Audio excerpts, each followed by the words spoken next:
almost a year.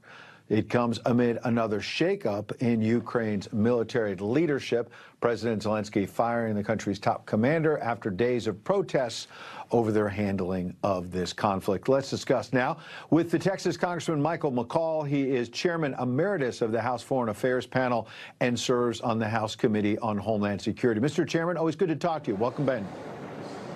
Yeah.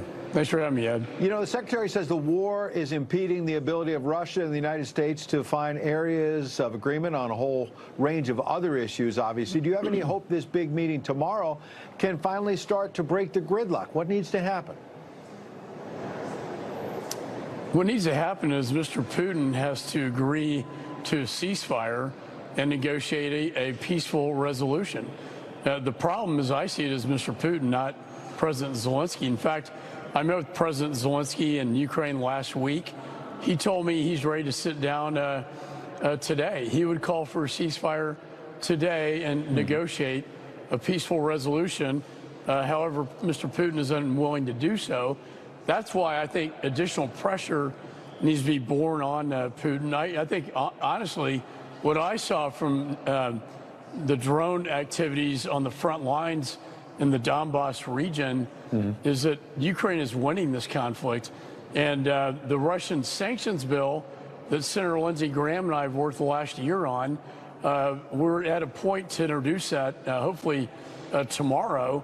This would put tremendous pressure on Mr. Putin to come to the negotiating table. Yeah, in fact, you were just in Ukraine with the late Senator Lindsey Graham, but obviously, sadly, tragically, turned out to be his last overseas trip before his sudden passing. Tell us what you remember about your final moments with Senator Graham, and I guess more importantly, in terms of his legacy. How do you get this Russia sanctions bill going? You know, you say you want to introduce, I know there's like 70 or 80 bipartisan sponsors in the Senate. This is something that should be a no-brainer, but there have been other sanctions against Russia before that haven't made that much of a difference. Why would this one be different? This is it's a very tough sanctions bill.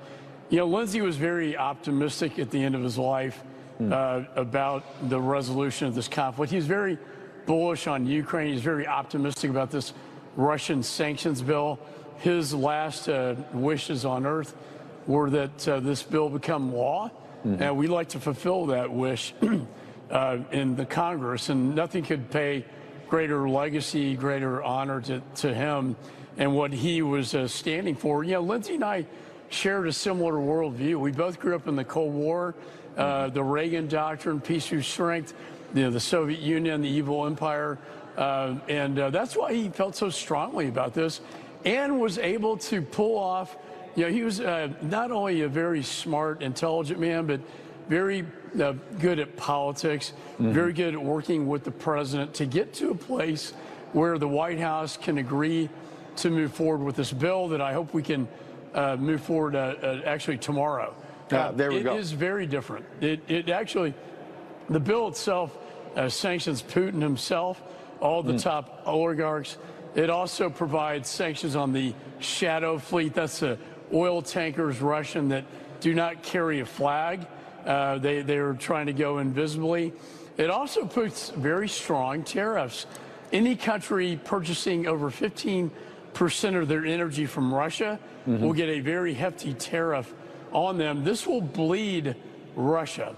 Economically, and it will get Mr. Putin to the table. Yeah. Well, economically, while the Ukrainians are bleeding literally the Russian front lines, as I saw in the video feeds from the drones. Yeah, and they certainly that Russian military has taken a lot of heavy hits, to your point. Let's turn to Iran. Their defense minister put out a statement this afternoon about an eye for an eye after the President Trump, put this on Truth Social. Quote, anytime Iran shoots at a ship in the Strait of Hormuz from here on out, the U.S. will bomb and destroy one bridge or power plant, including those located next to or in the capital city of Tehran. That would really ratchet this up. Do you have any concerns about that, or is that what needs to happen to go after some civilian infrastructure and really force Iran to the table? Well, as long as we're dealing with this regime, I'm not very optimistic about a peaceful resolution. I commend the president for trying. He did try. It was not successful. I think the military objective needs to be achieved here, and that is to completely annihilate their nuclear capabilities and open up the Straits of Hormuz. CENTCOM Commander General Cooper is very capable of doing this.